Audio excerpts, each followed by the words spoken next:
The United Nations Security Council has condemned the rebel takeover of a city in eastern Congo. It has also demanded an end to foreign support for the M23 rebel group that now controls Goma. Rebels were seen walking through the town on Tuesday after Congolese soldiers evacuated. Reports say women and children are being abducted and the rebels are recruiting their own police force. 1,500 UN peacekeepers remain in Goma. They still control the airport. The rebels are believed to be backed by Rwanda. That's a charge the Rwandan government consistently denies.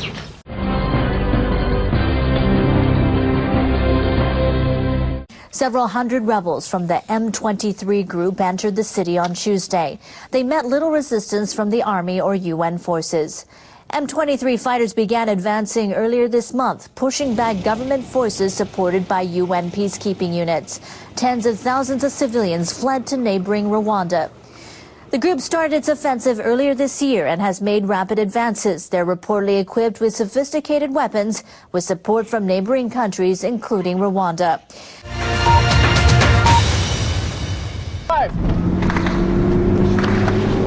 The rebels opened fire as they entered Goma from the north, chasing away the last remaining Congolese army positions. With loyalist forces gone, rebel soldiers walked in virtually unopposed. Only a few residents were willing to show their faces on the streets of this city of 1 million people.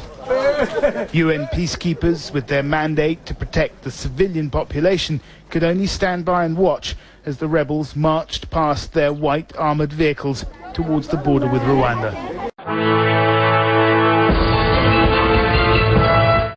Surrounded by the sounds of gunfire, citizens of Goma ran towards the Rwandan border as M23 rebels entered their city. Over the last few days, thousands had fled the provincial capital as militia and UN-backed Congolese soldiers battled it out on the outskirts. Finally, on Tuesday, after a morning of fierce skirmishes around the local airport, rebel fighters walked into the center of Goma itself. Army troops evacuated the city, and without a mandate to engage the M23 directly, UN peacekeepers could only watch as their adversaries marched past.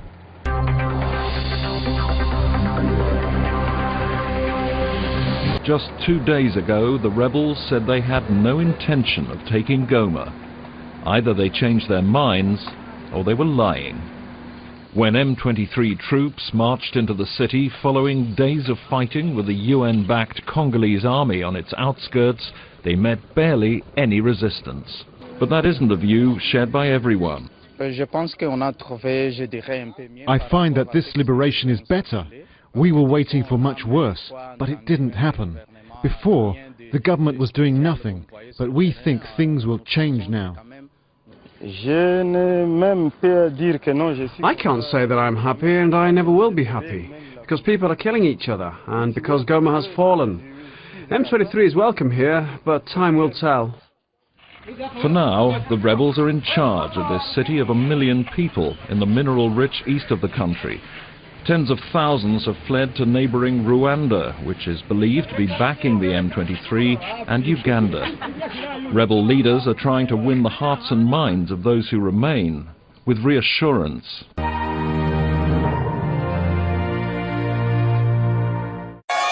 But those out on the streets welcomed the rebels.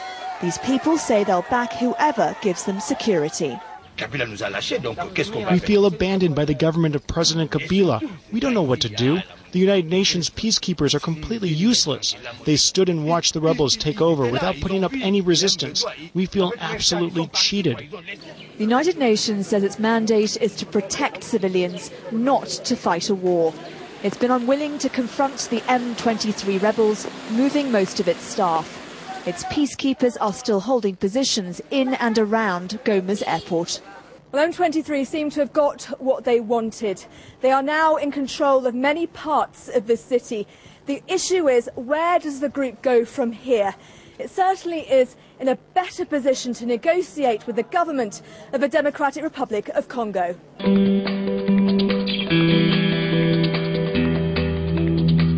The UN UN has responded, with Secretary-General Ban Ki-moon's spokesman saying the UN troops were there to provide protection for civilians and not engage the rebels. The Congolese president has called for calm. It is difficult to say we should keep our calm, but effectively we must keep our calm. Congo must continue to prepare and to mobilize. La mobilisation doit se poursuivre.